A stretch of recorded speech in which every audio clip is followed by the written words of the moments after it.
Hey everybody, welcome to Geeksvana Live. Thank you very much for joining us this evening. I really do appreciate it, as ever. It's been a very busy week here on the channel, hasn't it? We've had a lot of news coming out regarding all sorts of topics this week, including, of course, those leaks and the police advisory group and all sorts of different things. It's been really interesting engaging everybody this week with some different type of content. That's going to continue this evening. We're focusing on something here in the UK with the UK CAA and really looking at the fact that the CAA are spearheading a modernisation of the UK airspace overall. And that, of course, includes the lower airspace. And as this is the airspace that we as drone flyers use, we want to take a look and point out some very interesting areas which could suggest where we're heading on a range of key topics.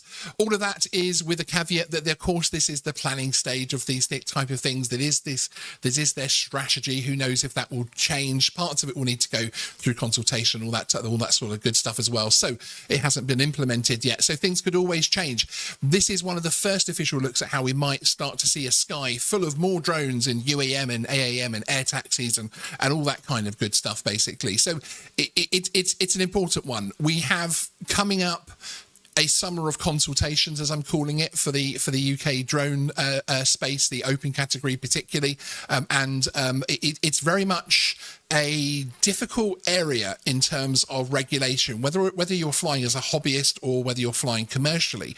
So this kind of thing is something which we need to engage with. It's something we need to know so that actually when there are consultations, when this type of thing like the airspace strategy come up in the future, we're old hands at it, basically. We already know what we're talking about, which is very, very important. So tonight we're going to be joined by my colleague Graham to chat through this. But before we get there, can I just remind everybody to, if you're new here, especially to go along and actually hit that subscribe button. And if you're one of our regulars, would you mind hitting the like button nice and early? Let's bring Graham in, shall we? Graham, how are you, sir?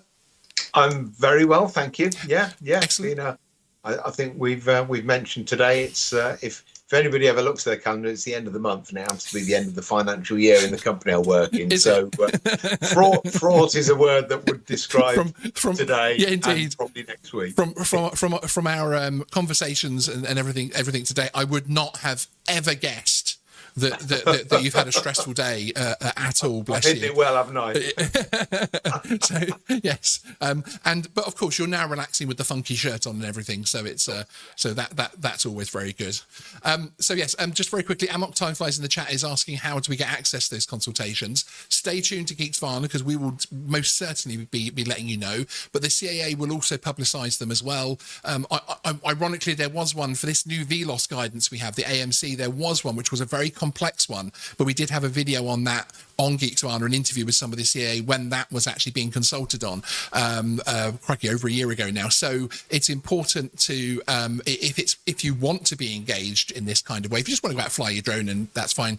You can probably ignore these kind of videos, frankly. But if you want to be engaged in the future of our airspace, then certainly those are very, very important. So we're gonna drop straight into the topic this evening. Nice quick intros. As you've seen, our intro's gone from 4 minutes to 1 minute, and we're also trying to get straight on with it during the shows as well, which means I have to have one foot on Graham to stop him talking all the time.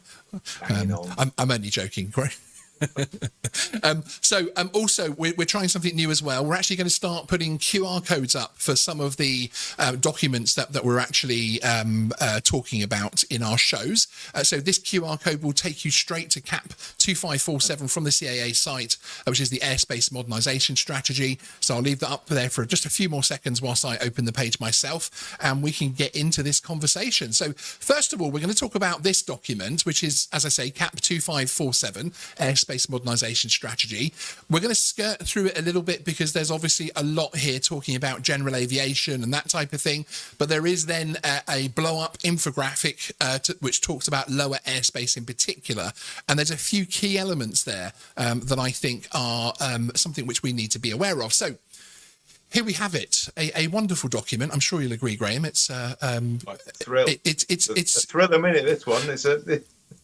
Yes, They've had the crayons out big time. The front cover is already something which is, I suppose, I don't, have an issue with the fact the front cover shows all of us sharing the airspace together. You've got your little drones and the AAM. Can't identify if they're cargo or air taxis, actually. You've got a hot air balloon, obviously lots of jetliners and upper airspace and the military there. And we've even got a glider being towed. And can you see in the background there in the town, which was, I thought was quite an interesting part of this infographic in particular. In the background there, where you've got the cityscape, there's lots of drones.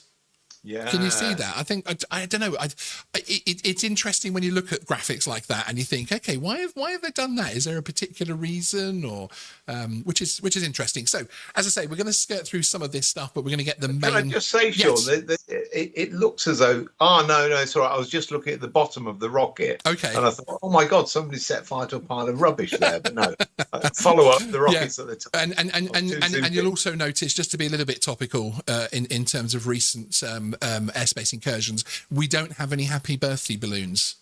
No, which no. I'm not sure if they'll get included at some point, but yes, but there we go.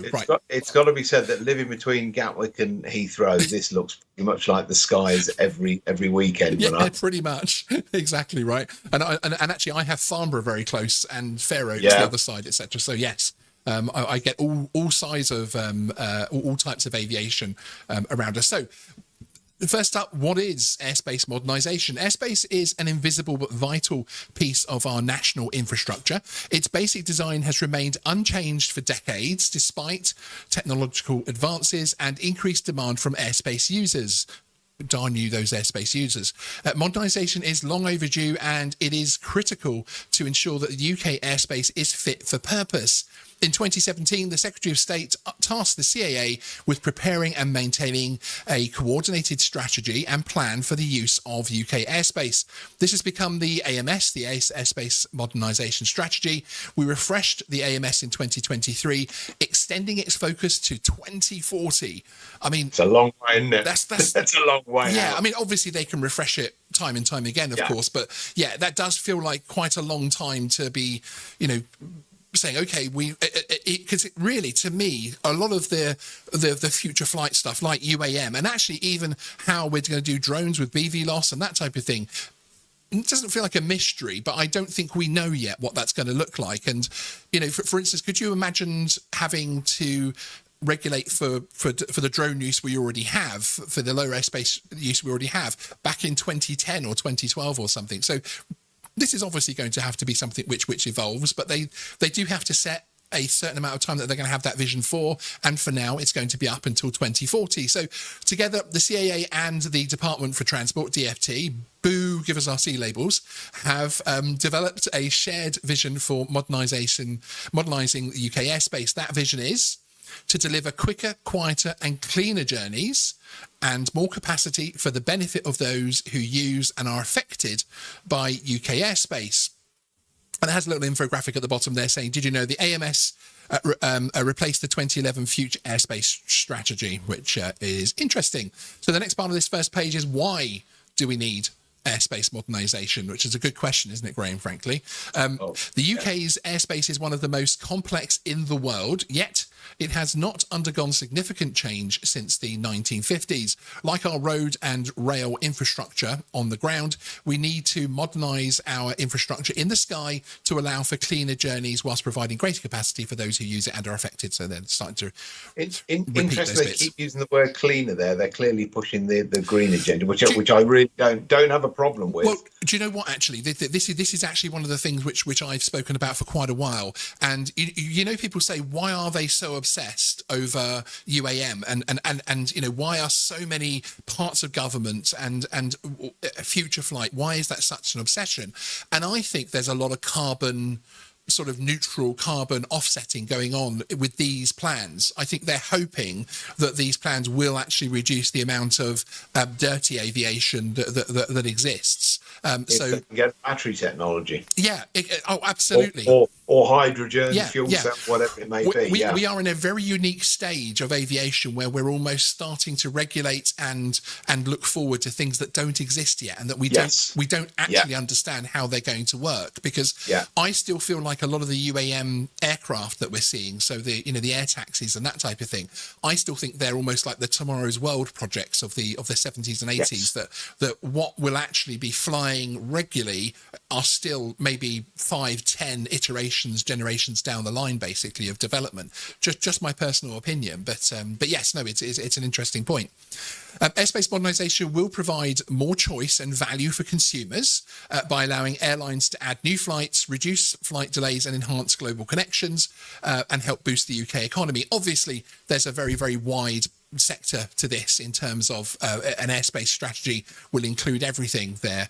Now, the 4 drivers for change, and this is an interesting little graphic in itself, is the first one, meeting the demand for airspace more sustainably, and that is the little aircraft with the little green leaf. So that's certainly exactly what Graham was talking about there. Encouraging aviation innovation to support UK economic growth. I'm 110% behind that. I think that if we can encourage aviation in our sector, in the drone sector, there is a lot of money to be made in drones. Now, my frustration, and I know it's a frustration that you'll share, is there's a lot of money that can be made in drones right now for the economy, right now, and people are not being allowed to get on and earn it, basically. And money we make now is worth more than money we make in the future. Theoretical money, essentially, isn't it? Yeah. So we need to start seeing that sort of more that innovation actually brought forward and allow people to work in a more free way now and a more innovative way now to make money, but then also work on those. Can I throw in an example of possibly the opposite of that that's happening at the moment? Please. I know of somebody, one of the groups I'm in, who is at risk of losing a £250,000 contract because of attitudes to operating safety cases. That's amazing. Yeah. Okay, and yeah, it is that kind of thing which is of concern, and I get that concern more and more across the entire, let alone the hobby concern, recreational concern. I get that concern more and more across the commercial side of things as well, which is a worry. So I'm fully behind that second driver for change, but I think that driver already exists, and I think that we need it not for the change, but we need it for what we've got right now. Let's not start once we start modernising. We've got the skills out there. We've got the very clever business people, the very clever drone operators out there already who could be making a lot more money than they do right now. Right, that's me off my soapbox. Can I just rewrite that one as to how people might think it should be written if it was more honest? Go for it. Dare I do that? Encouraging aviation innovation to support UK big business. I've said it now. I mean, that's a take. I understand that, and that's a take. And actually, I don't think that's even that controversial because we're talking about, of course, the whole of airspace with this document. So, so yes, absolutely, big business, airlines, that type of thing. I know the controversial statement that you're making, and it is a viewpoint that many share, though.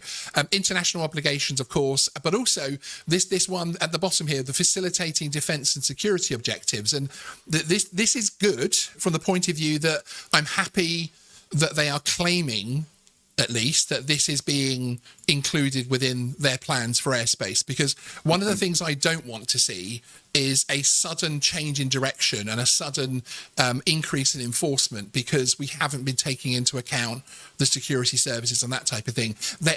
I've called it the elephant in the room many times on remote ID videos and everything else like that, and if the security services have an issue with something, it tends to come with a lot more weight. Yeah, and they don't need to have necessarily a lot of public evidence of that, but it does tend to come with a lot of weight for overall.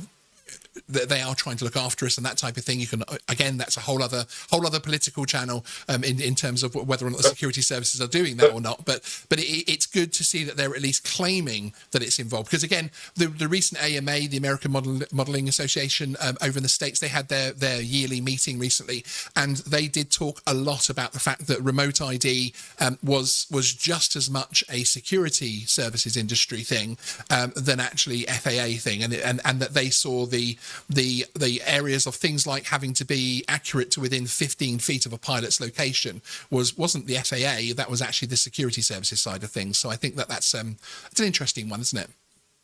Well, just a slightly different angle on that. We can look at it as trying to control what we're doing, but also facilitating defence and security objectives can also include helping to develop equipment for defensive use. Yeah, no, I completely agree. That's a positive. Yeah, no, exactly. So what are the objectives of the aims? So there's a couple of pages of this document, and then we're going to go on to this specific lower airspace one. And we have our first drone taxi proudly, and this one even has the word taxi on it, so we know this isn't a cargo. We know what it is. Yeah. So what are the objectives of the aim? So the AMS is based on 4 strategic objectives: safety, integration, simplification, and environment. So safety, maintaining and where possible improving the UK's high levels of aviation safety. This is the most important part of the strategy, taking priority over everything else. Well, I can understand that. I mean,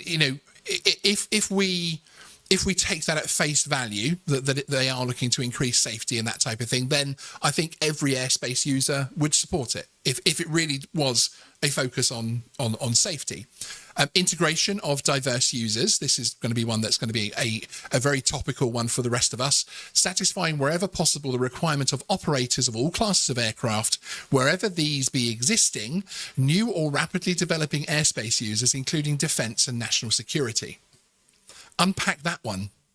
There you go, Graham. Graham, the camera's on you. Explain that one. So rapidly developing airspace users. Okay, so yes, that comes up again in a moment, which we'll talk about more in a moment. But yes, we're trying to launch a few things into space. Yes, we are. UK, so yes. I guess they're. I mean, rapidly development. We are as drones are rapidly developing. Absolutely. The UAM is technically rapidly developing on paper at the moment. In theory, the theory of it is, and things have to start in theory. So, okay, the next one is simplification, reducing complexity and improving efficiency. Airspace modernisation should result in the most efficient use of airspace and flow of traffic, accommodating new demands and improving system resilience to the benefit of everyone. I couldn't agree more with that statement. Again, as objectives, I don't have a massive issue with these. I think where we might start to fall down and start to fall out is when you then read into the interpretations and perhaps the 20 different documents that explain the interpretations and send you in 20 different directions. But anyway, of course, environmental sustainability, which is the environmental thing is going to be a big thing in the future. Yeah, I mean, clearly it's a different silo to the RPAS alone silo. Yes. But if it's going to be simplified, guys, think about how you're going to put that together before you put it together and start spewing out documents, because we know you're not very good at it. Exactly, indeed. So working together, our strategic objectives will need to be delivered collaboratively by a wide range of aviation organisations and stakeholders, such as air navigation service providers, airports, airlines, manufacturers, representative organisations, and where appropriate, bespoke delivery bodies. In developing the refresh strategy, we considered the views of these stakeholders, and you can find our responses to our consultation. Anybody remember that consultation? On our website. And you can go to that address. If you're watching along with us, obviously you have the QR. This QR code will take you to this particular document. There's also a link in the description to it as well, so that you can read along with us should you wish to. Something we're trying to do on the shows to have the documents a bit more available to you guys. The benefits. Let's hear those wonderful airspace modernisation benefits. Airspace modernisation benefits a wide range of people in different ways. It will help reduce the aviation's climate change impacts. Okay. I support that. Create more airspace capacity, which in turn can accommodate new flights, make existing operations more efficient, and accommodate new technology. Okay, great. Create opportunities for airports to better manage noise. Wonderful. All whilst maintaining and improving the UK's high levels of aviation safety. So again, very generic, but something that I think we support. Now, how they actually can I just throw something in? No.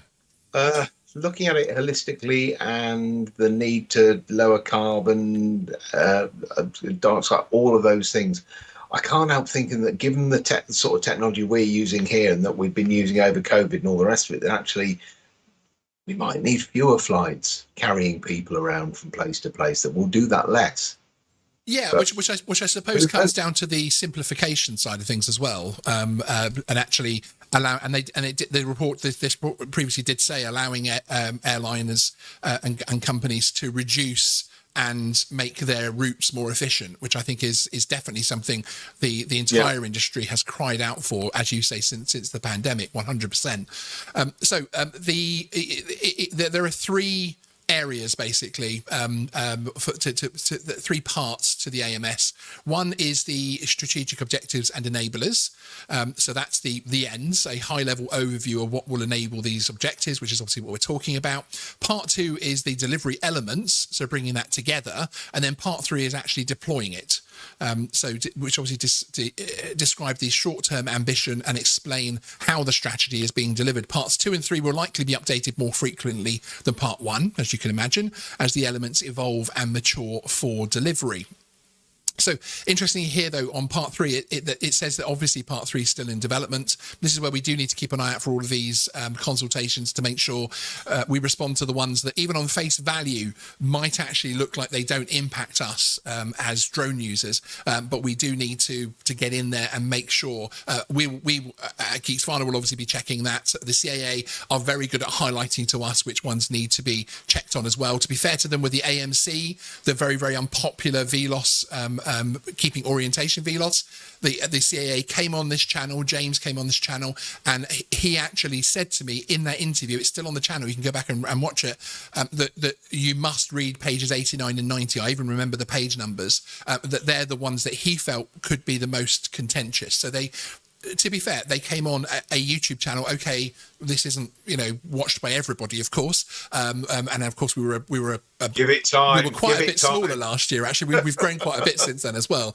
But actually, to be fair to them, they did try and highlight that. So I do expect the CAA will continue that, if that makes sense, from the point of view that they'll actually want us to know about these things, and they'll want us to engage. And of course, we have the consultations which were very well publicised across a lot of channels regarding the C-class drones and the extending the legacy period, etc. I think we almost got what we weren't careful enough that we got what we wanted there, frankly, because we ended up with no C-label drones. But there we go.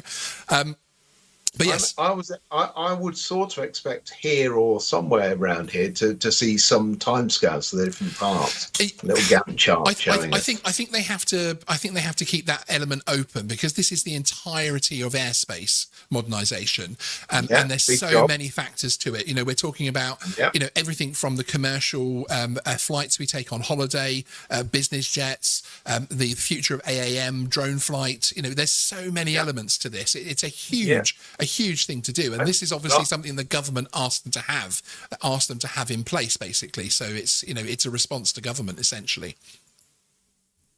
So AMS delivery elements over here, again, it shows that the part 2 and actually how those will work. So the right-hand side is the most interesting infographic on this page as we bring that up. So obviously you have the things like the aircraft-based navigation systems and the different levels there. And then you have the airspace management, which again, they're talking about different, which again, we'll be able to come into some of these on the infographic, which will be affecting us in the lower airspace a little bit more. But they are looking to update, upgrade, and modernise actually how everybody talks to each other, let alone the actual types of airspace and how they work. So, and of course, an entire page, as you would expect, from the point of view of towards net zero and other benefits. And if we could find a way to burn less fuel, if we could find a way to have, manned aviation, perhaps one day we'll all be flying in electrically powered planes. And I know there's always the conversation from the point of view of how were those batteries made and how much carbon was produced making those batteries. That's not a conversation for this evening.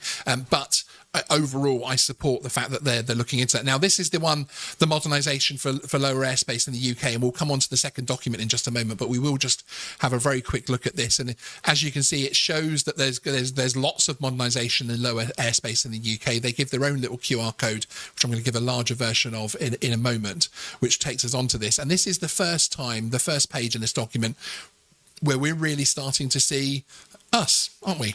Basically, Yeah.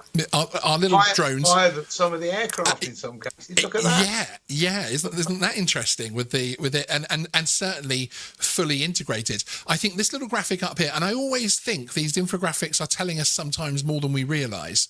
And looking at this infographic up here, you've got the drone, you've got the airplane, and the routes, everything else like that. Obviously the towers, and you've got the little computer system. To me, that says everything's going to be networked together. So obviously that is UTM at the top there, then funneling down and serving the rest of the airspace. And obviously what they're telling us, whether this happens and whether this works or not, is that will open up more airspace. So that's that particular document. Anything else you wanted to say on what we've seen so far there, Graham? So a couple of things. One is that this is clear, as you say, this is big. This will cover everything from little drones to space technology. Interesting early on that it points out straight away that national airspace is essentially infrastructure. It is part of the national infrastructure, and drones are included. And we know drones fly in the lower stratum. So essentially, it's saying, you got drones. They are still flying in national airspace. So this question mark over, you're trespassing over my house, might well be answered on the periphery by this, by saying, we're actually, at a reasonable height of whatever. Yes.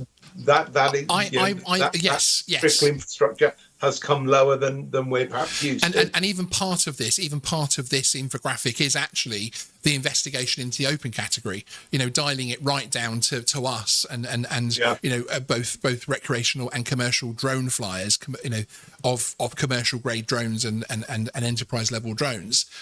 Yes, I think the open category investigation is very much going to deal with all that kind of thing. But there are so many parts, aren't there? There's so many areas here that they have to get ready and that they have to be 100% up on, as it were. So next is some of the real meat, and thank you very much. I can see everybody chatting away in the chat. Please do continue. We will come back and have a look at some of your comments in a few minutes. But yes, we're going to move on to the next one here, which is the lower airspace infographic, which is a pop out of the infographic which we saw on the other document, but is actually has a lot more detail in there. I mean, this document I want to show you is packed. This is the QR code to hop across to that one. So either now or after the show, there will also be a link in the description as well, so you can have a look at that. As I say, we're trying to do that so that we have more an easier way for you guys to see the documents as well. So here we have the modernised lower airspace in the UK. Wow, you could just stand back for a moment there, can't you, and sort of okay, there's a lot to it. Okay, yes, there is an awful lot to it, and there's an awful lot to it to pack into one page. So having recently designed the police leaflet, the leaflet to hand out to police for drone flyers, and keeping that on an A5 piece of paper, I hats off to whoever managed to get all this onto one page as well, frankly. So we can see. I've got my 27-inch monitor, and you have to zoom to get anything out of it. So we can see here in the centre here is the FIS, the Flight Information Service. We will be zooming in on all these aspects. I'm just taking a very quick overview. So again, we have this whole sort of UTM system, but also UTM feeding into Flight Information Service, because of course the UTM we're going to be using as drone pilots isn't necessarily going to be the same as the one for all of these types of air user.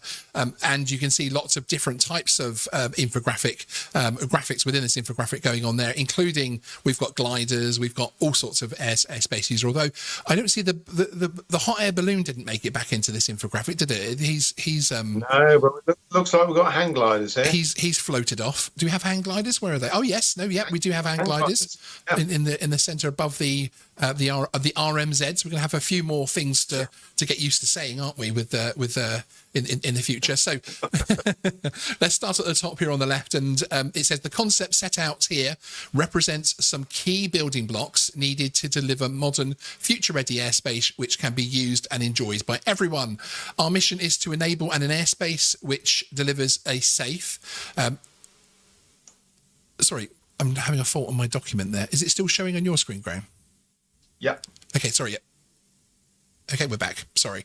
It's about retaining the freedom to roam. And now that to me is already a very interesting one there. Yeah. I was actually doing that blind for a second. It's back. Apologies, everybody. It's about retaining the freedom to roam. And that to me is a very powerful statement, and one that I think we need to, as this is, an official release on the CAA, one we need to keep reminding them of in the future, by encouraging users to be electronically conspicuous and to take advantage of enhanced flight information services and a simplified air traffic service. And again, that's talking about everybody using the lower airspace, not just us drone flies. So the flight information, and it's also using the word encouraging, not forcing or mandating. But yes, but I'm wondering, when they say encouraging, do they mean encouraging? That's going to be an interesting one, because my other half encourages me to do certain things in my life, and I'm not necessarily sure. Dare not refuse. Yeah, I'm not necessarily sure I get much choice out of it. So yes, we'll have to wait and see what context that's in. Yeah. So the flight information service, which is this graphic at the top here, which seems to be feeding everything on this infographic, from hang gliders to helicopters and to commercial, not quite commercial, but to private planes and everything else like that.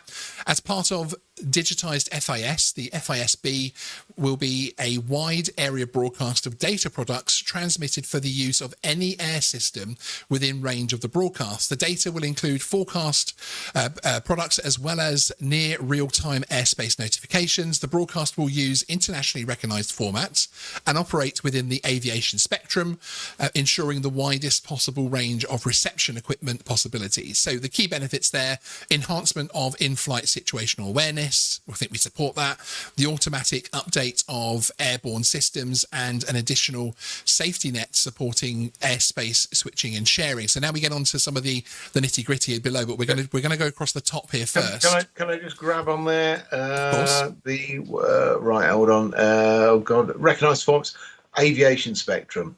Yes.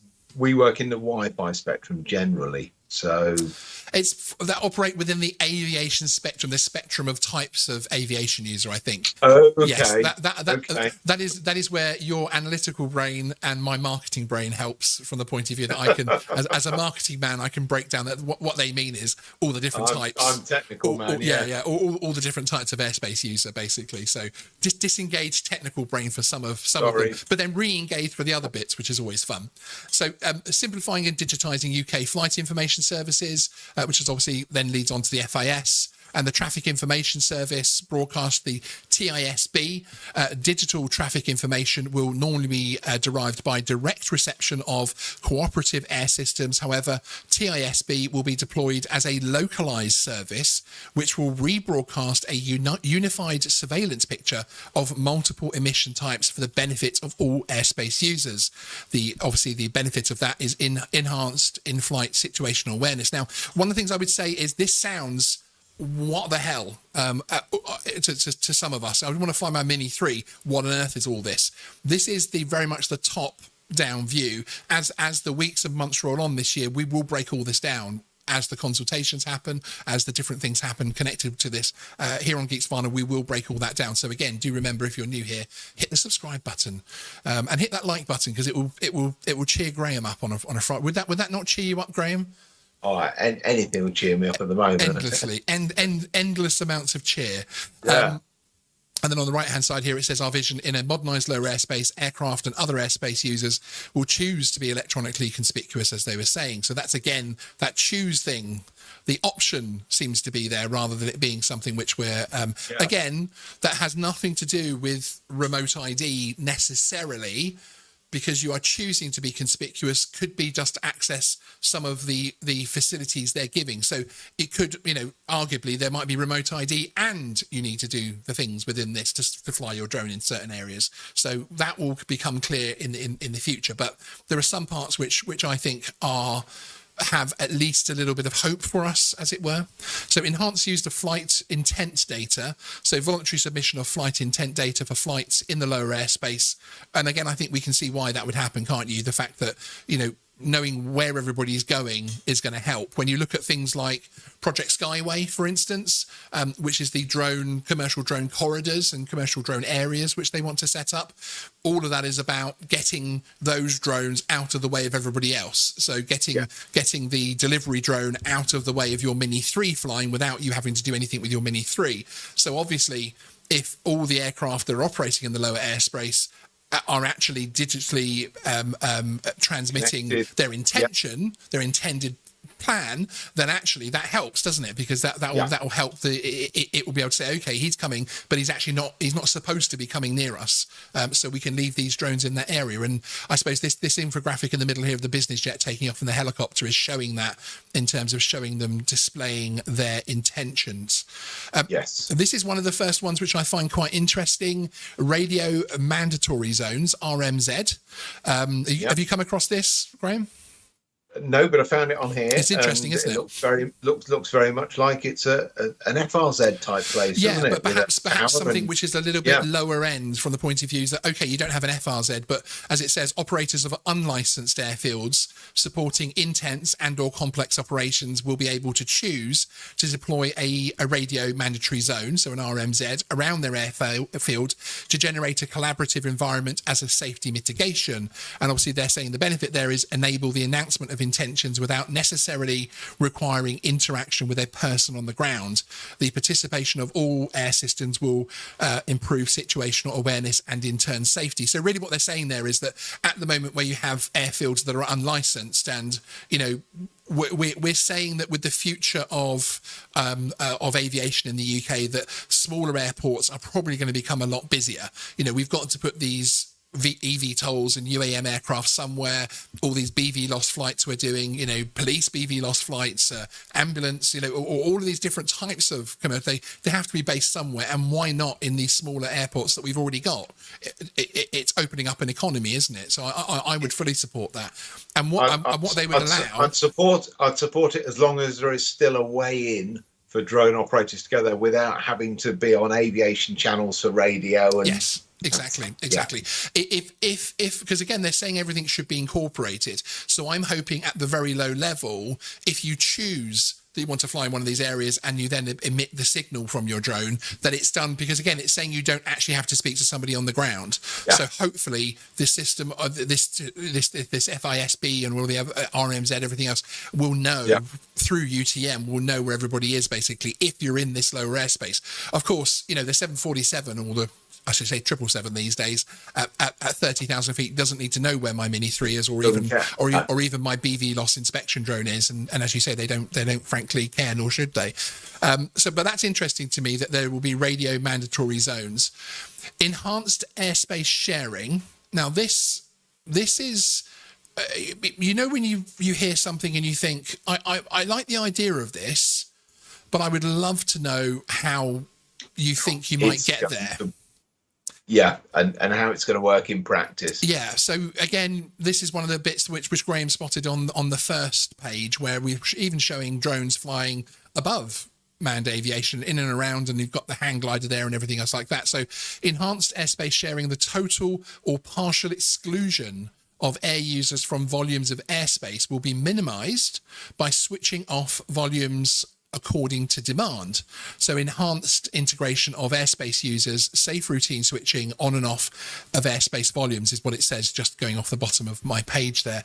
So really what this... I can't help thinking that's about switching off airspace temporarily for Glastonbury Festival or whatever it may be. I don't know, because it says about it highlights it in terms of the actual airspace volumes according to demand. So I'm thinking if there's suddenly lots of delivery drones or within that it's airspace, Glastonbury, they need pizzas. Indeed. Or if it's a certain airspace that's used by certain times of day, such as there are already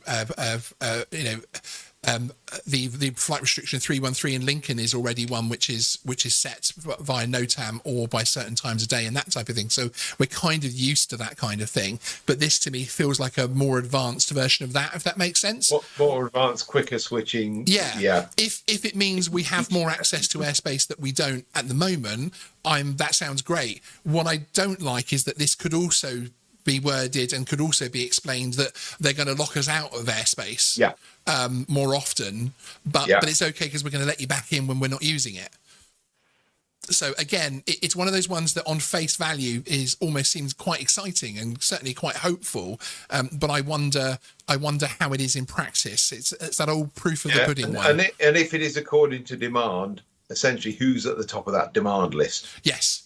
And why, and if it's reasonable and people see it as fair, that's fine. Exactly. If it's not, if it's just seen as a certain type of airspace user gets priority. Are you suggesting that drones might be at the bottom of that? But how dare you?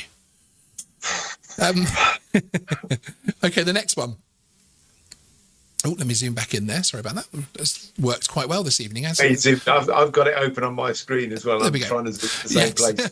Yeah. So next is a really interesting one, which I think, again, is something which is going to directly impact, especially the commercial side of drone use as well. Transponder mandatory zones, TMZs.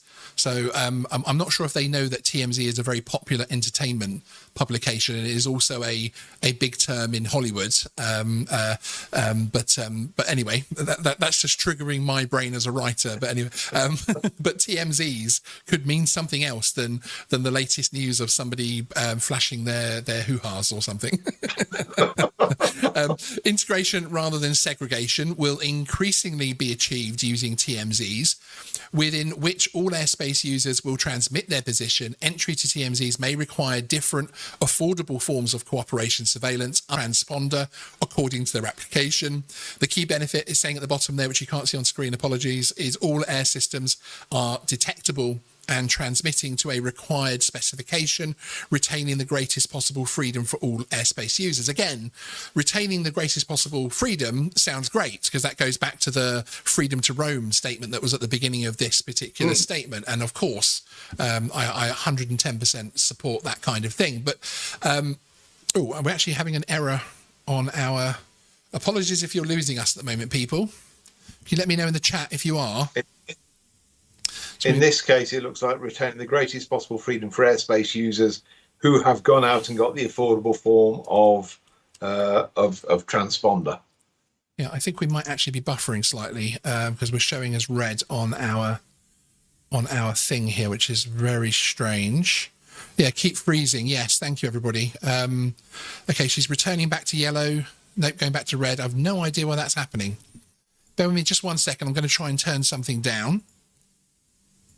I turn my shirt down. Yes, Graham, could you turn your shirt down, please? That would be wonderful. Okay, it's going to go black for a moment, but stay with us. We'll be back in 2 seconds. Start streaming.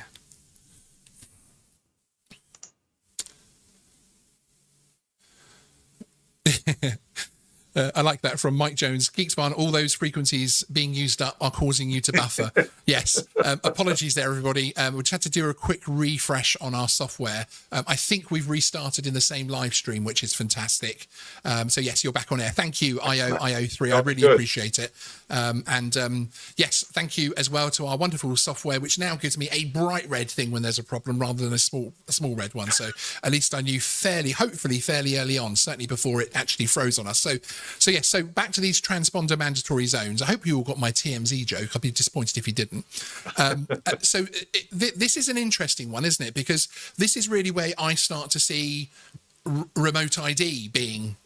I mean, what could they possibly be talking about for drones entering transponder mandatory zones? Because they're saying that you can affordable forms of cooperative surveillance other than transponder according to their application. Well, that sounds like remote ID in drones, doesn't it? It does, but it seems to be applying to everybody.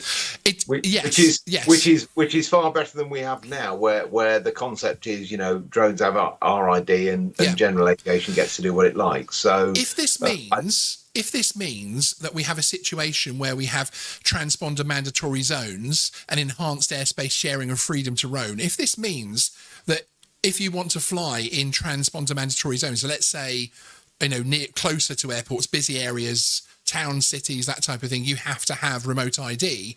But actually, people flying out in the countryside, the A3 airspace, etc., might not need it. Now, I'm reading into this document far more than I even should. But that's what it starts to prick in my mind. Does that sound reasonable, even? It sounds great, and there is no reason why RID needs to, or whatever this is, needs to give away the location of a pilot. And they haven't shown a pilot on their infographic, so they can't do that. No, and exactly. Where I wasn't on the infographic, you can't do this. That because angry the handshake is knowing where the drone is, and we know that aircraft can't spot drones, unless they're wanting to spot drones, but generally speaking, we're small, they're big. Yes. So if they can see our drone electronically and avoid it, absolutely fantastic. They don't need to know where we're standing. It would change a lot of things. EV loss, I don't mean BV loss, but certainly extended visual line of sight. That starts to become a thing in my mind with that kind of transponder mandatory zone. So I am cautiously optimistic, and I know my wonderful audience, you guys out there, will be hitting the screens with your baseball bats saying, Sean, don't believe them. It will be the worst possible version of what I'm thinking. But to me, this looks like there might be perhaps a little bit less than just a carte blanche. Everybody has remote ID type thing. I don't know, but as I say, we will find out. Can I pick up on a point in the chat? Yes, of course. I like to be optimistic. It's James Emery. Thanks, James. I like to be optimistic. However, everything the CAA has done has made the hobby worse. No, you can fly a 250-gram drone in a town centre. You couldn't do that 2 years ago. The existing rules, drone rules, are clearer and more user-friendly than they were previously, for recreational flyers especially, in my opinion. Also, but my caveat to that is that they could have been even better if they'd allowed us to keep C-class drones, if they'd have found a way. Absolutely. The irony of ironies, Graham. If come September, it's we're going to go for C-class drones after the consultation. But I think if you identify the drone that you're flying and you know the drone that you're flying, I think it is possible to be able to, our video on the Mini 3 and sub 250-gram drones and the drone rules explained for that. It's about a 10-minute video, something like that. It shows how actually very, very easily, in my opinion, very quickly, you're actually able to get up and fly. And the sub 250 side of things especially gives you a lot of freedom. What frustrates me, though, and this is where I do agree with James, is that we have systems like the A2 CFC, which was always designed to give us more freedom and that type of thing. But then we're kind of smacked in the face by not having the C-class drones, and the A2 CFC almost being useless in terms of needing a 50-meter separation and not getting, even then, not even getting the wonderful C-class benefits that we were going to get with the C1 drones, the C2 drones now, the Air 3 coming around the corner, that's going to be a C1. That should be a wonderful drone, and it will be, circa 600 grams, maybe even a sub 500, you never know. But anyway, circa 600 grams for sure in terms of weight and that type of thing. So that's not a dangerous drone to be flying around in town centres under the well thought out C-label system. But we can't have it because we're just told we can't type thing. Because obviously, and I'm aware all the systems weren't in place. We've got lots of videos on it. I understand all the reasonable reasons we can't bring another state's rules and regulations into to us and be beholden to them changing something. I understand all that. I think there could have been an exception. I think there could have been a list saying any C-label drones can go on the approved list, and for a transition period, blah blah blah. Till 2026. Till 2026. Here is a list of actual drones. So even if there's a C1 drone they don't like, they can just not put it on there. I think there was a way to do it personally, and whether or not that's because it was a DFT decision and they just looked at it straight on legislation and time and cost, and therefore it wasn't an aviation decision.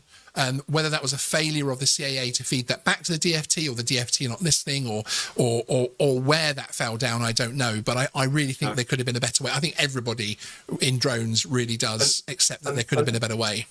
And think about it, a sub 900 gram drone flying around a town centre is far better than a sub 22 kilo drone under the A2 CFC, which is, you know, as good as you might as well fly the heavier drone if you got an A2 CFC. And yes, 50 meters horizontally, but 50 meters horizontally, if you're flying at 400 feet, don't be away from people. Indeed. Eric Walton, hi, good to see you in the chat. Thank you for joining us. Sean, do you think consumer drones should only be allowed under 200 feet or less? No.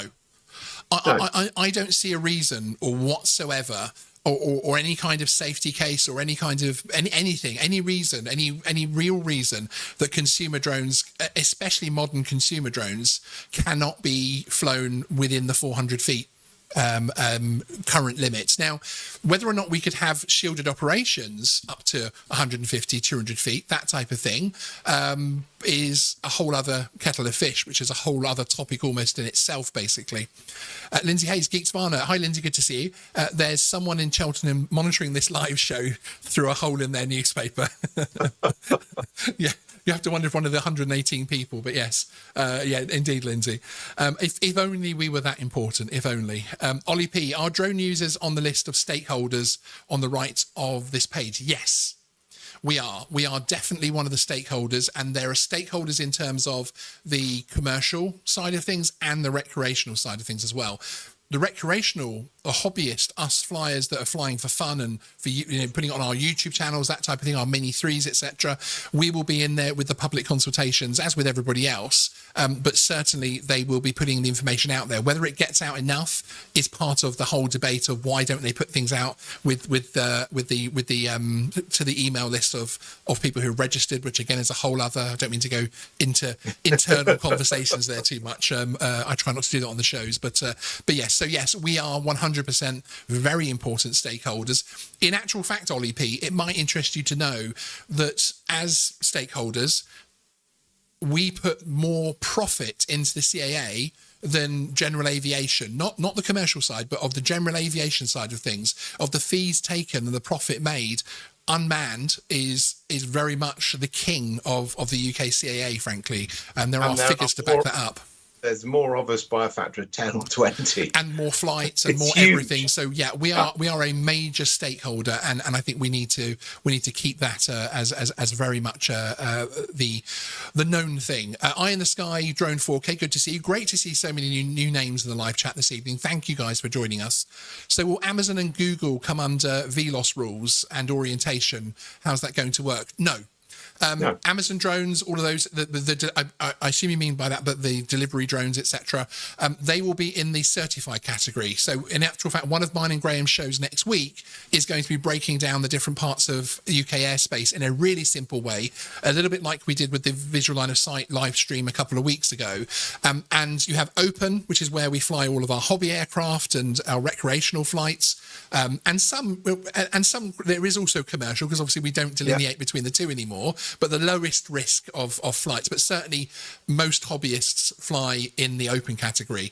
You then have the specific category, which is the middle one, which is where you have your operational authorizations, operational safety cases. So that's where you go and pass your GVC, what was the PIFCO, what we used to call the commercial license, the commercial permission, but is now more of a high risk thing. So that allows people like Graham to fly his Inspire 2 in the middle of Windsor to do a roof inspection, and flying 50 meters over people. I've just being controversial there. I'm just going to put on Graham's face while he while he takes that inside joke in. But not at 49 meters over people. Yes, but then there's the certified category above these, and this is one we haven't heard much about yet because it's still very much in development. It's getting there. And that will be certified aircraft, which will essentially be like little mini airlines, essentially. So for Amazon and Google, etc., to carry out regular drone deliveries in the UK, they will have to have certified aircraft, and they will be flying beyond visual line of sight using things like Project Skyway and what's called UTM services. But there is so much to sort out. There's technology that doesn't even exist yet. So hopefully that answers your question as succinctly as I can without going on for five hours, basically. But yes. And that they will essentially, they will have passed a level of airworthiness so that he can do those certified aircraft. They're in the certified category, so they will have passed a much higher, much more stringent level than any of us lot. I mean, and frankly, trying to get an operational authorization or an OSC these days, I would love to see the hoops people have to go through to get their aircraft certified. And again, I'm giving Graham some side eye there. He's trying not to react. You're so professional. You're so professional. One does one's best. Construct Games, good to see you. Geeksvana, on note of RID and in light of the online safety bill regarding E2E encryption, how long do you think it will be before they begin requiring drones to upload to the cloud any images saved? I don't think that's going to be a thing. No. Honestly, I understand where you're coming from and the rabbit hole that we both, I know you go down rabbit holes the same as I do, and I understand where you're coming from. I don't think that's going to be a thing. The same as it's going to be interesting to see how they deal with in terms of the privacy side of things in the EU and therefore the UK in terms of the pilot location even being transmitted. That's going to be interesting to me to see how they deal with that for remote ID.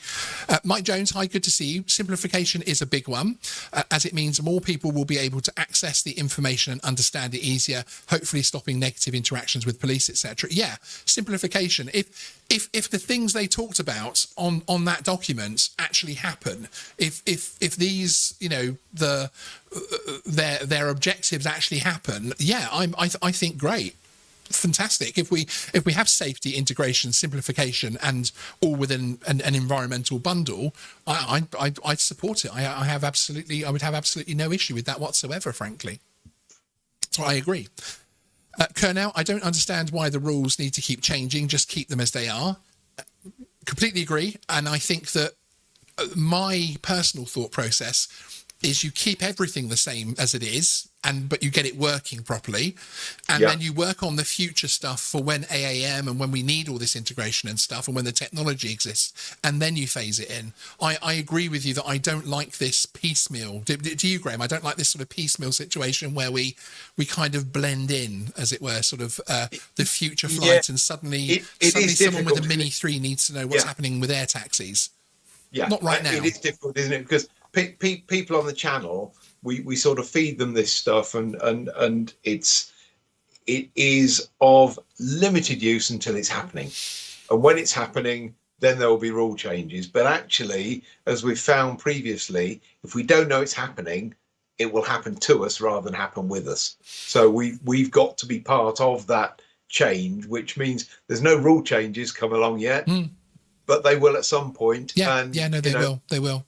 It's best to know what they're likely to be and the shape of those, and to try and help shape those, than to wait until they clobber us and then say, well, why did that happen? Yeah, an interesting point from Lindsay Hayes here, actually. That he's talking about, he says, Geeksvana, we could be in danger of having so many nagging notifications that we never look up at the actual airspace when XJet's ADS-B alarm would be clear enough. It's interesting what you say, because I don't think we'll have that, because I think we will have and if what they're hoping for, I mean, it's very easy to build a PDF document.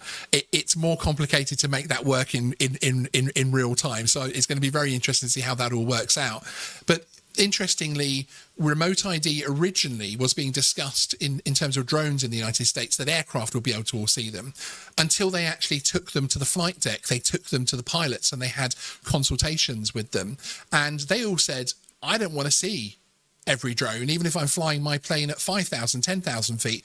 I don't want to know where Mini 3s are all below me, etc. That's far too much. Exactly what you're saying, Lindsay. It's far too much information. Yeah. So I think 100% part of that simplification process will have to be making sure that we don't overwhelm. And bearing in mind, we're talking about everybody from a recreational Mini 3 flyer all the way through to a professional commercial drone pilot. You know, we have to make sure it works for everybody. The same as the rules apparently have to have, you know, Danny from Argos, who I notice is in the chat tonight. Hi, Danny. You know, we have to have them upwards dealt with and considered by the rules. Then actually, I think this new implementation has to do that as well. Chris Lawrence, who is our ATC moderator. Good to see you, Chris. I've got loads of good feedback about the show with Chris, and I'm looking forward to doing another one with him. I can't see many of the ideas in this document filtering down to the general hobbyist droner, to be honest. I think a lot of it is aimed at commercial ops and other airspace users. Yes, I agree with that, Chris. TMZs already exist and have done for years. They're not applicable to drones.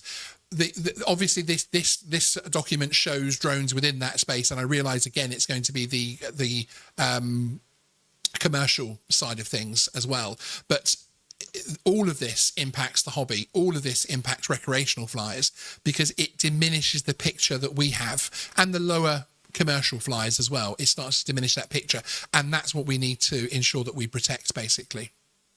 And Droney McDroneface, great username. I love some of the usernames this evening. Pilot location does not need to be broadcast.